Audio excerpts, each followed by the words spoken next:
Everyone, my name is Nandini Prajapati और आज की इस वीडियो में हम पढ़ने वाले हैं कॉन्ट्रैक्ट ऑफ गारंटी के बारे में।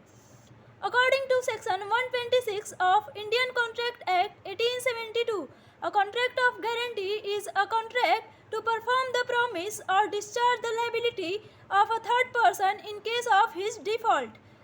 Contract of guarantee Indian contract act 1872 के अंदर सेक्शन 126 में बताया गया है, जहां पर एक व्यक्ति अपनी लायबिलिटी डिस्चार्ज करता है और दूसरा व्यक्ति उसके बिहाफ में श्योरिटी देता है। यानी जहां पर एक व्यक्ति अपने वादे को पूरा करने में चूक कर देता है तो वहां पर तीसरे व्यक्ति की लायबिलिटी फिक्स करने के लिए एक कॉन्ट्रैक्ट किया जाता है।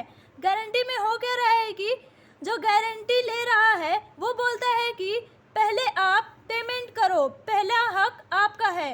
अगर आप नहीं पे कर पाओगे तो जो पैसा भी बचता है, अगर वो नहीं पे कर पा रहे हो वो पैसा मैं पे करूँगा। फॉर एग्ज़ाम्पल, ए नाम के एक व्यक्ति ने बी से 30,000 का लोन मांगा और कहा कि मैं आपको 2 महीने में वापस कर दूँगा, लेकिन बी कहता है कि आपके पास कोई प्रूफ नहीं है कि ए उसे 2 महीने में लौटाएगा। अगर ए भाग गया तो ए के बिहाफ में बी के पैसे बी को कौन देगा?